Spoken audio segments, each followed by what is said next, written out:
Agora vamos conversar um pouco sobre tratamento. Como vimos no vídeo passado, o tratamento da DTM ou das alterações funcionais do sistema estomatognático deve fundamentar-se em um diagnóstico bem elaborado. Lembre-se que não serão suposições que trarão os melhores benefícios aos seus pacientes, mas sim uma análise profunda e criteriosa dos sinais e sintomas apresentados por eles e a correlação destes aos padrões de normalidade.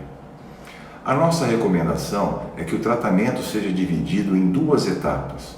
A primeira, relacionada ao alívio da sintomatologia aguda, a otimização muscular e articular e ao reposicionamento mandibular e condilar. Já a segunda etapa, relacionada aos procedimentos reabilitadores que devem ser indicados para a obtenção de uma relação dentária adequada aos padrões obtidos e recuperados da primeira etapa. E aqui entram as áreas de prótese dental, ortodontia, dentística, cirurgia, etc.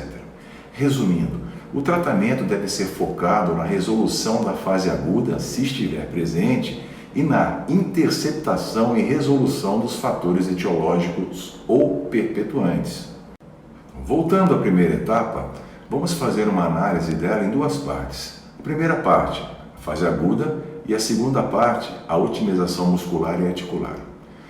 Na fase aguda, podemos fazer uso de terapia medicamentosa, fisioterápica, acupuntura, laser, entre outras. O que nós não podemos esquecer é que o tratamento apenas na manifestação sintomática não atinge necessariamente os fatores perpetuantes, mas deve ser utilizado para aliviar e dar um maior conforto aos pacientes durante o início do tratamento. Entretanto, existem muitos mediadores envolvidos no processo inflamatório e o impedimento da formação deles não resulta na interrupção da resposta inflamatória propriamente dita, mas apenas na atenuação de seus efeitos.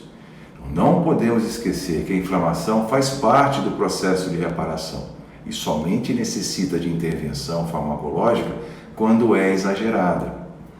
Daí, devemos ter conhecimento também da composição e do mecanismo de ação do que prescrevemos aos nossos pacientes.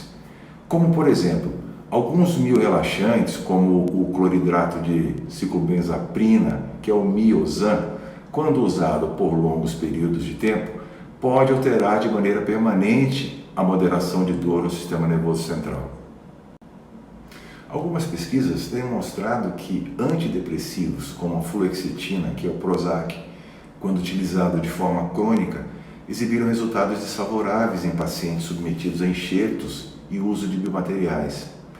A toxina botulínica, quando aplicada no músculo masseter, bloqueia os canais de cálcio do retículo sarcoplasmático da fibra muscular, inibindo a contração muscular, mas pode causar remodelação patológica na cartilagem, principalmente na cartilagem articular de cônios.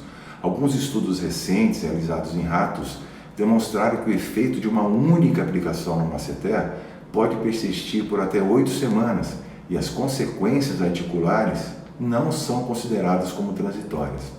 Então, uma discussão mais aprofundada sobre esse tema e sobre outras formas de intervenção citadas vão ser apresentadas num outro momento a vocês. Então, devemos ver isso sempre com bastante parcimônia. Quanto à segunda parte da primeira etapa, que é a otimização muscular e articular e o reposicionamento mandibular e condilar, vamos considerar que os pacientes que apresentem sinais e sintomas clínicos de ausência dos padrões de normalidade e que possam sugerir alterações articulares, musculares e oclusais devem necessariamente ser submetidos à otimização da tonicidade e da atividade muscular. Para isso, devemos bloquear os estímulos proprioceptivos que controlam a atividade muscular e o posicionamento mandibular, captados pelos proprioceptores periodontais, que são conduzidos aos núcleos sensitivos do nervo trigêmeo, uma vez que a partir daí esses estímulos são interpretados e resultarão em uma resposta motora e, consequentemente, na dinâmica articular, como vimos no vídeo passado. Como no crânio e na mandíbula, os nervos cranianos, os músculos mastigatórios, as estruturas articulares são pares, tudo que nós temos de um lado, nós temos do outro lado, o controle da atividade muscular e da posição da mandíbula se dará pela atuação do órgão tendinoso de Golgi e do fuso neuromuscular, que são estruturas existentes respectivamente em tendões e ligamentos e nos músculos. Desta maneira, sem a interferência da oclusão mental, os músculos restabelecerão seu tônus e, consequentemente, os côndilos assumirão uma posição mais equilibrada e centralizada na fossa mandibular.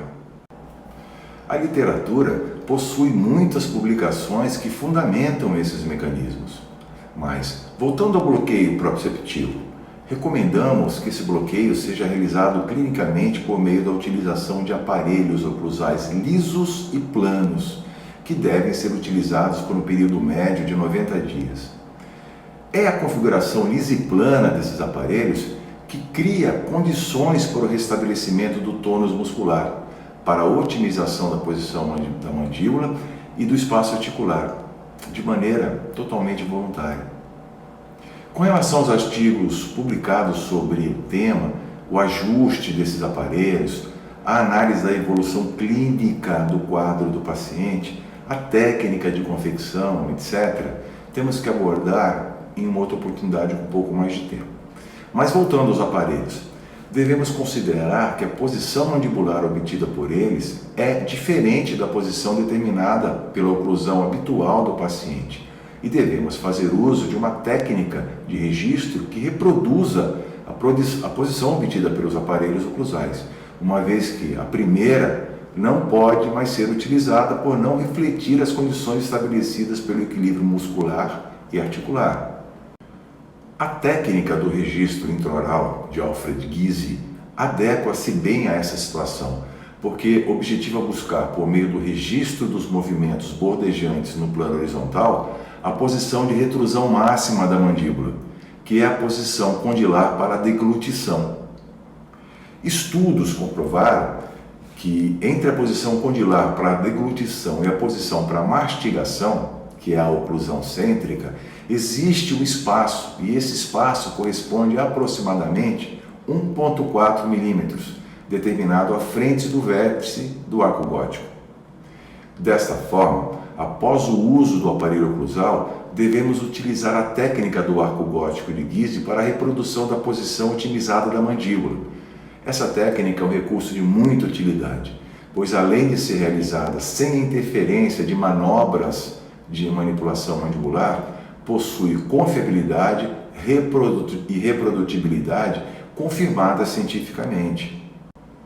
E nesse sentido, na nossa opinião particular, o mais importante talvez não seja a obtenção da relação cêntrica por qualquer uma das técnicas descritas na literatura como uma posição para reabilitação, mas sim a determinação da oclusão cêntrica como uma posição que permita o deslocamento fisiológico dos côndilos para trás com o objetivo de possibilitar a deglutição, sem que ocorra qualquer tipo de compressão intraarticular.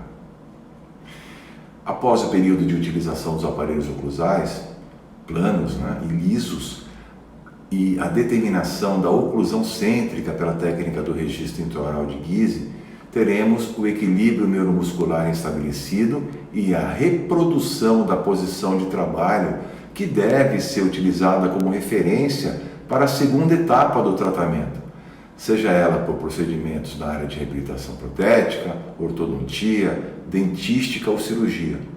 Resumindo, devemos executar nosso planejamento, plano de tratamento, em duas etapas distintas. A primeira, otimização neuromuscular, e a segunda, reabilitação. Em breve, teremos novas oportunidades de abordar esse tema, assim como muitos outros relacionados à odontologia, com canais e métodos diferentes que vocês vão gostar. Se você gostou desse bate-papo e se interessa pelo assunto, curta, deixe seu comentário e vamos conversar mais sobre nossas dúvidas e questionamentos clínicos. Compartilhe. Até breve. Um grande abraço a todos e fiquem com Deus.